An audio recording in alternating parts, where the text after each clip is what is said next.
Hej og velkommen til Lærelyst og Mestring, en podcast om undervisning og læring, hvor vi udforsker vigtige temaer inden uddannelse og skolens hverdag. Jeg, Haldor Lønningdal, er din vært, og i dag skal vi snakke om betydningen af lærersamarbejde og loyalitet, når det gælder fælles opfølging af regler og konsekvenser for elever, som bryder reglerne for undervisningsro og orden. I ethvert klasserum er det essentielt at opretholde et miljø, som fremmer læring og respekt. Men hvordan kan vi opnå dette? Svaret ligger ofte i lærernes evne til at samarbejde effektivt og opretholde en fælles front, når det gælder regelværk og håndtering af udfordrende adfærd. Punkt 1. Vigtigheden af lærersamarbejde. Når lærere samarbejder tæt, deler de ikke bare undervisningsmetoder og ressourcer, men også strategier for klasseledelse. Dette samarbejde styrker fællesskabet blandt lærerne og giver en enhetlig tilnærming til, hvordan regler formidles og håndhæves. Når elever oplever, at alle lærere er på samme side, bliver reglerne tydeligere og konsekvenserne mere forudsigbare. Punkt 2. Loyalitet til fælles regler. Loyalitet i dette tilfælde handler ikke bare om støtte mellem kolleger, men også om en forpligtelse til at opretholde skolens værdier og regler.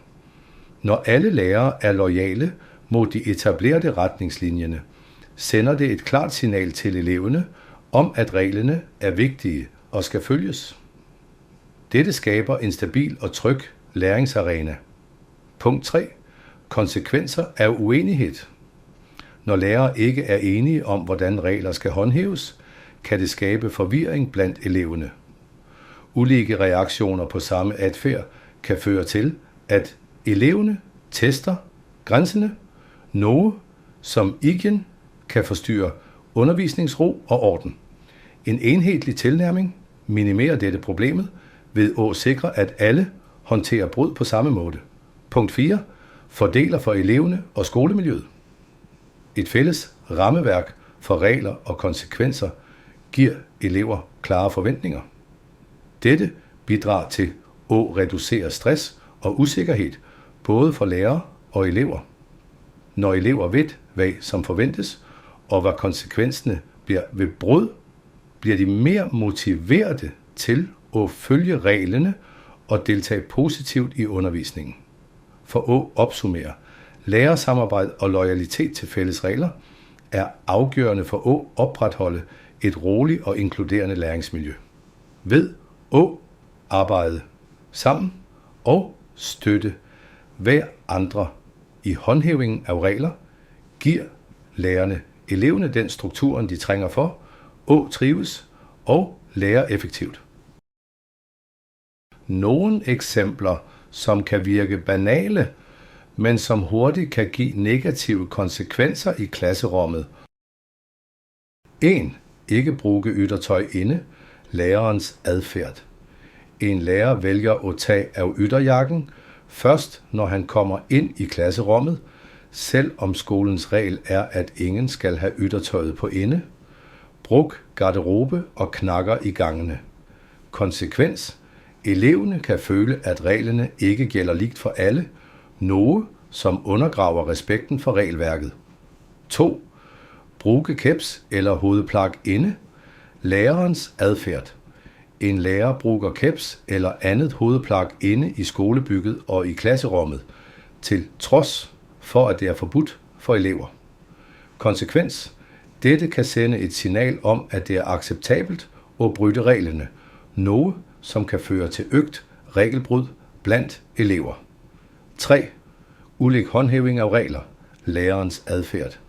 Nogle lærere er strenge med at håndhæve ordensreglerne, mens andre er mere tilgivende og lader brud passere. Konsekvens. Inkonsekvent håndhæving skaber forvirring blandt elever om hvad som forventes og kan føre til øget uro og usikkerhed i klasserummet. 4. Negativ snak om reglerne. Lærerens adfærd. En lærer klager åbent over skolens ordensregler. eller udtrykker misnøje med, hvordan de håndhæves. Konsekvens: eleverne kan begynde at tvivle på vigtigheden af reglerne og føle mindre motivation for at følge dem. 5. Favorisering og selektiv håndhæving. Lærerens adfærd.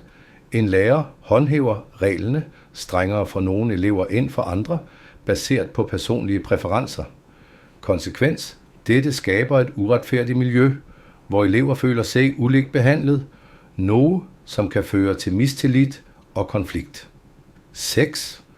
Manglende opfølging af konsekvenser. Lærerens adfærd. En lærer ignorerer eller udsætter konsekvenser for regelbrud, selv når de er fastsat.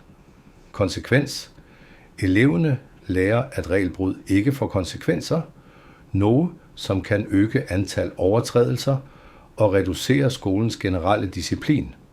Konklusion: disse eksemplerne illustrerer, hvordan lærernes egen adfærd kan påvirke elevernes opfatning af og respekt for skolens regler. For at opretholde et konsistent og respektfuldt læringsmiljø er det vigtigt, at lærere selv følger de samme retningslinjer, de forventer af eleverne. Når personalet på en skole ikke samhandler effektivt med hensyn til rutiner og regler, kan det have flere negative konsekvenser for både skolemiljøet, elever og lærere. Her er nogle af de vigtigste konsekvenser. 1. Forvirring og inkonsekvens blandt eleverne. Når ansatte ikke følger de samme rutiner og reglerne, kan det skabe forvirring blandt eleverne om, hvad som forventes af dem. Ulike reaktioner på samme situation kan føre til, at elever bliver usikre på, hvilke regler som gælder, noget som kan resultere i øget regelbrud og dårligere disciplin i klasserummet. 2. Reduceret autoritet og respekt for regler. Hvis elever ser, at ansatte ikke følger de samme reglerne, de forventer, at eleverne skal efterleve, kan det undergrave respekt for regler, som skal være fælles for skolens læringssituationer.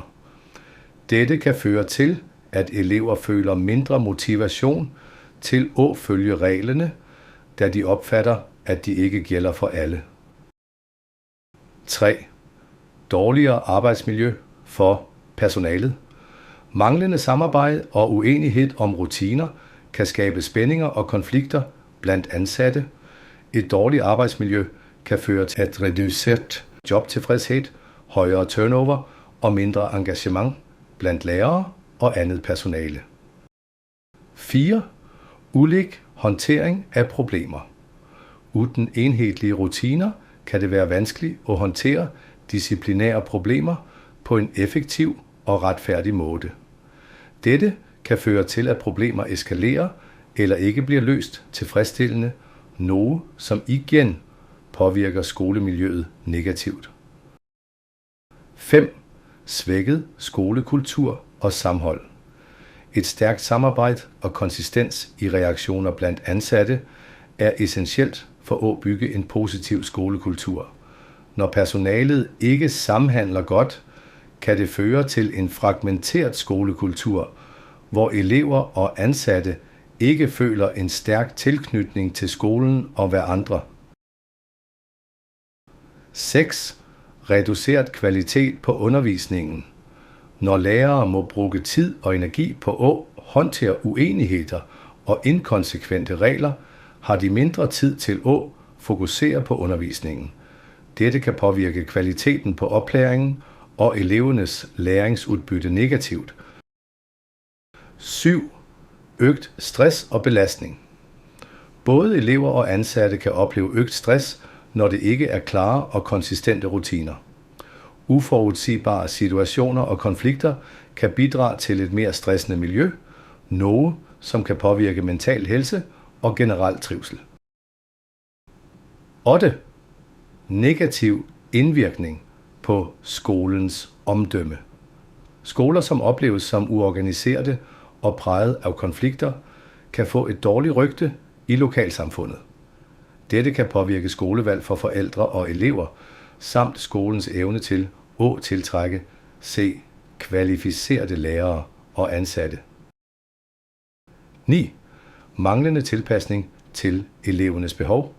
Uden samarbejde og deling af bedste praksis kan det være vanskeligt for skolen at tilpasse sig og møde elevernes ulike behov. Dette kan føre til, at enkelte elever ikke får den støtten, de trænger for at lykkes akademisk og socialt. 10. Økonomiske konsekvenser. I nogle tilfælde kan ineffektive rutiner og konflikter føre til ekstra kostnader, for eksempel gennem behov for ekstra administration, konflikthåndtering eller til og med juridiske tiltag. Opsummering. Effektivt samarbejde blandt skolepersonalet er afgørende for at skabe et trygt, støttende og produktivt læringsmiljø. Når ansatte ikke samhandler godt med hensyn til rutiner og regler, kan det have vidtrækkende negative konsekvenser, som påvirker alle aspekter af skolelivet. For at undgå disse konsekvenser er det vigtigt med klare kommunikationskanaler, fælles forståelse af regler og rutiner, samt en stærk kultur for samarbejde og respekt blandt alle ansatte. Tak for, at du lyttede til Lærelyst og Mestring, en podcast om undervisning og læring. Husk at abonnere for flere indsigtsfulde samtaler om uddannelsens verden. Jeg hedder Haldor Lønningdal, og vi høres snart igen.